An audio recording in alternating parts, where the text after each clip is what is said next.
코스닥에서 개인 투자자들의 월별 누적 순매수 현황을 살펴보면 올해인 2021년에는 11월에만 무려 6천억 원을 순매도했고 12월 24일 지난주 금요일까지도 대략 9,500억 원을 순매도하면서 두 달간 무려 1.5조 원이나 순매도를 했습니다. 이 때문에 연말 코스닥 배당락 전일에 매매를 하는 연말 전략의 효과가 올해는 다를 거라는 두려움이 생기는데요. 올해와 가장 유사한 순매매 형태를 보인 2017년에는 개인 투자자들이 11월에만 1조 700억을 순매도했고 배당락 전일까지 12월에는 무려 9,500억을 순매도해서 11월과 12월에 2조 원을 순매도했지만 연말 전략 수익률은 10%에 달했습니다. 자, 안녕하세요. 주식유치원 야너주의 김파고입니다. 자, 오늘 영상은 과연 올해는 연말 필승 전략이 달라질까에 대한 심화 보충 영상인데요. 다만 이 연말 필승 전략이 무엇인지 모르는 분들은 이 영상을 보시기 전에 미리 두 가지 영상을 시청해 주시면 감사하겠습니다. 먼저 첫 번째는 12월 7일에 업로드한 공모주 없는 12월 수익을 내려면 이라는 영상이고요. 두 번째는 12월 14일에 업로드한 공모주 없을 때 이렇게 돈 벌자 영상입니다. 두 개 영상이 같은 내용이 아니고요. 첫 번째 영상이 기본 전략 내용이라면 두 번째 영상은 좀 더 심화해서 정확히 어떤 매매 타이밍에 이 전략을 수행해야 하는지 심화 버전이니까요. 두 영상 모두 다 시청해 주시고 다시 이 영상으로 돌아와 주세요. 자, 오늘의 주제는 이 연말 매매 전략이 올해는 정말 수익률이 달라질까 하는 의문점을 조금 더 자세히 깊게 분석해 본 영상입니다. 많은 분들이 올해는 아마 달라질 거라고 생각하는 가장 큰 이유는 이미 미리 개인 투자자들이 팔았다라는 순매매 형태에서 기원합니다. 코스닥의 개인 투자자 월별 누적 순매수 현황을 2015년부터 2021년까지 월별로 정리해 놓은 표인데요. 여기에서 12월은 12월 전체가 아니라 배당락 전일까지의 순매매며 특히 2021년은 오늘 27일 내용이 포함되지 않은 24일까지의 순매매 금액만 고려되어 있는 상황입니다. 이 해당 보시는 표에서 빨간색으로 표시된 게 순매도이고 검정색 글씨로 표시된 게 순매수인데요. 2015년부터 2021년까지 7년 동안 11월에 순매도가 나온 달은 2017년과 2021년 두 개의 년도가 유일했으며 12월에는 2020년만을 제외하고는 나머지 2015년부터 2021년까지 모두 개인 투자자들은 순매도하는 모습을 보였습니다. 자, 여기서 확인할 수 있는 점은 2021년인 올해는 개인 투자자들이 11월부터 순매도를 시작해서 12월 배당락 전일까지도 많은 금액을 팔았다는 사실을 확인할 수 있고 이러한 순매매 금액은 2017년 11월과 12월에 개인 투자자들이 코스닥 순매매 금액을 많이 팔았던 순매도의 모습과 비슷하다는 점을 확인할 수 있습니다. 자, 그렇다면 왜 2017년에는 개인 투자자들이 이렇게 11월부터 많이 팔았을까요? 자, 이러한 이유는 바로 상장 주식의 대주주 요건이 2018년 4월 주주 명부 기준, 즉 2017년 해가 넘어가기 전에 팔았어야만 대주주 요건에서 회피될 수 있었기 때문으로 보여집니다. 자, 그렇다면 두 번째, 이렇게 개인 투자자들이 미리 11월부터 순매도를 했으면 수익률이 나빴을까요? 광고 하나만 하고 갈게요. 클래스 101과 주식 유치원 야너주가 콜라보를 드디어 시작했습니다. 바로 클래스 101이라는 온라인 강의 플랫폼에서 제가 공모주 투자법 강의를 오픈했는데요. 오늘의 영상 설명에 있는 아래 링크를 클릭해서 응원하기를 눌러주셨으면 정말 감사하겠습니다. 응원하기 방법은 매우 간단합니다. 오늘 영상의 설명란에 있는 아래 링크를 클릭해 주시면 지금 보시는 화면과 같은 화면이 뜨는데요. 해당 화면 아래에 있는 주황색 버튼 응원하고 리워드 쿠폰 받기를 누르신 다음 응원권 사용하기를 통해서 응원해 주시면 됩니다. 자, 그렇다면 두 번째, 이렇게 개인 투자자들이 미리 11월부터 순매도를 했으면 수익률이 나빴을까요? 순매도가 가장 컸던 2017년의 수익률을 살펴보면 11월에 무려 1조 700억, 12월 배당락 전일까지도 거의 1조 원 가까운 금액을 매도했던 2017년 해당 연말 전략의 수익률은 무려 10%로 가장 높았습니다. 순매매 금액이 가장 작았던 2015년에 9.7%, 800억을 팔았던 2016년에는 4%, 2,500억을 팔았던 2018년에는 마이너스 1%, 3,800억을 팔았던 3.3%로 이러한 점을 보면 확인할 수 있는 게 순매도 금액이 컸던 2017년에는 전략의 수익률이 높았던 반면에 순매매 금액이 작았던 2016년에는 오히려 전략 수익률이 낮았다는 점에서 개인 투자자들이 미리 팔았다고 해서 꼭 해당 전략의 수익률이 낮아진다고 볼 수는 없는 것을 확인할 수 있었는데요. 그렇다면 어떠한 요소가 이러한 연말 전략 수익률에 영향을 미칠지 다른 요소들을 조금 더 살펴보았습니다. 먼저 절대 금액이 아니라 상대 금액이 중요한 거 아닐까라는 측면에서 누적 순매수 규모 대비해 11월과 12월에 팔았던 비중이 얼마나 되는지를 따져보았는데요. 먼저 2017년을 보고 설명을 드리면 2017년 개인 투자자들은 1월부터 10월까지 코스닥에서 3조 2천억을 매수합니다. 그러다가 11월에 순매도로 1조 원을 팔았죠. 11월에 판 비중은 개인 투자자들이 1월부터 10월까지 샀던 3조 2천억에 무려 33%에 해당했습니다. 또한 1월부터 11월까지 누적된 순매수 금액 2조 1천억 중에서 12월 배당락 전일까지 무려 9,500억을 팔았는데요.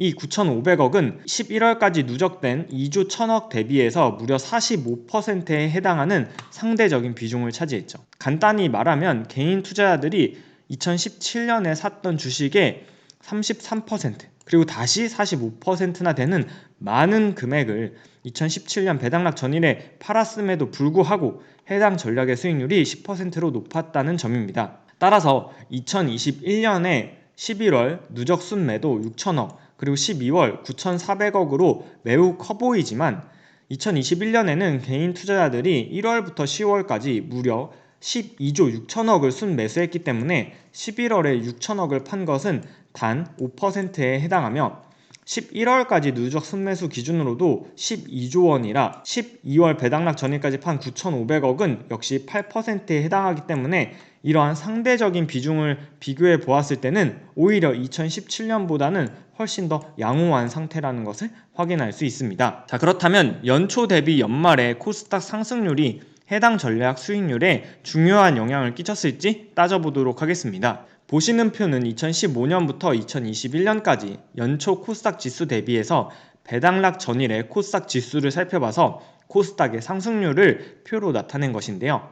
2015년에는 코스닥의 연간 상승률이 18.6%였고 연말 전략의 수익률은 9.7%였으며 2016년에는 코스닥이 오히려 마이너스 9% 하락했고 이에 따라 연말 전략 수익률도 4.3%로 낮아지는 모습을 확인할 수 있었습니다. 2017년에는 코스닥의 연간 상승률이 20%였는데요. 연말 전략 수익률도 10%로 높았고 2018년에는 코스닥이 연초 대비 마이너스 18%나 하락했으며 연말 전략의 수익률도 마이너스 1%로 음수를 기록했네요.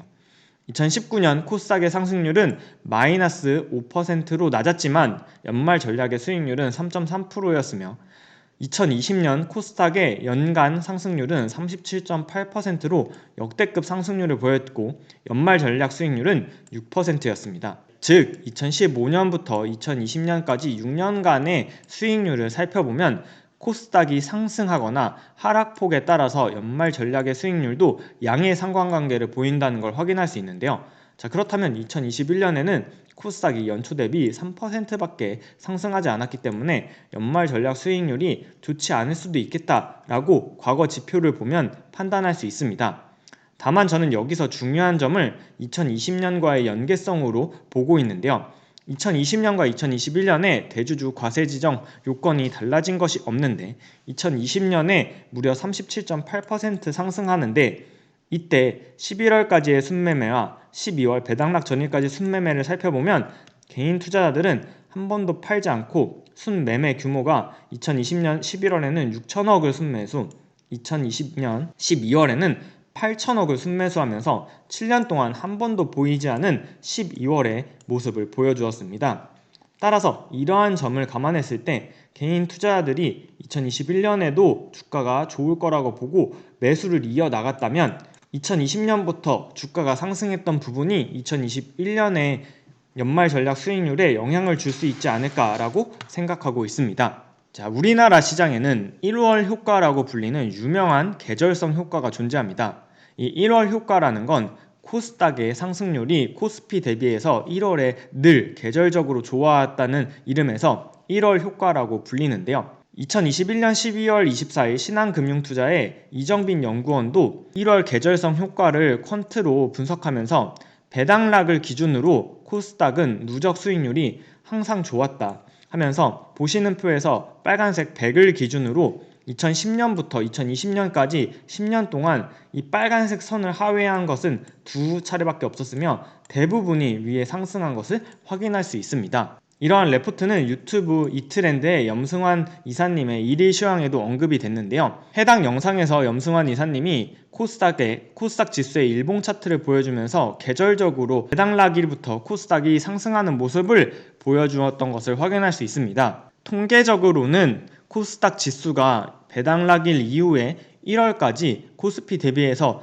아웃퍼폼 해왔다는 게 증권가에서는 1월 효과라고 불릴 정도로 유명한 퀀트 전략인데요. 연말 전략이 올해는 정말 수익률이 달라질지 투자자 여러분께서 직접 고민해 보시고 판단하는 시간을 오늘 가져보시면 어떨까요? 자, 주식 매매에 있어서 100% 성공, 무조건이란 단어는 절대 존재하지 않습니다. 연말 전략은 과거 6년간 5번 성공했던 전략이지만 2018년에는 같은 전략을 써도 마이너스 1%의 손해가 났던 전략입니다. 또한 올해는 2021년 11월까지 누적 순매도 6천억 원, 12월 24일까지 9,500억 원을 순매도했기 때문에 분명 개인 투자자들이 대주주 지정 회피를 위해서 미리 물량을 매도하는 모습을 수치로 확인할 수 있었으며 내년 1월에 LG에너지솔루션이 상장하고 청약을 할 예정이기 때문에 배당락일 이후에 다시 코스닥을 주워 담지 않을 가능성도 있습니다.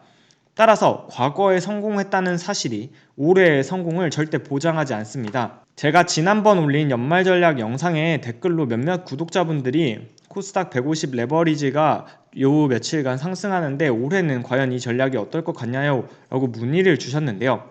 이에 대해서 제가 올해는 이 전략 무조건 성공합니다. 또는 올해는 다를 수 있습니다. 라고 말해드릴 수가 없습니다. 모든 투자에 대한 최종 책임은 투자자 본인에게 있으며 제가 방송에서 언급한 종목에 대한 가격 상승 또는 가격 하락에 대해서 저 야노주 김파고가 보장하지 않고 책임지지 않습니다. 다만 저는 이러한 전략이 있으니까 구독자분들이 잘 판단하셔서 투자 결정을 내리실 수 있도록 참고하는 영상을 만들었을 뿐이니 이 점 꼭 유의해 주세요.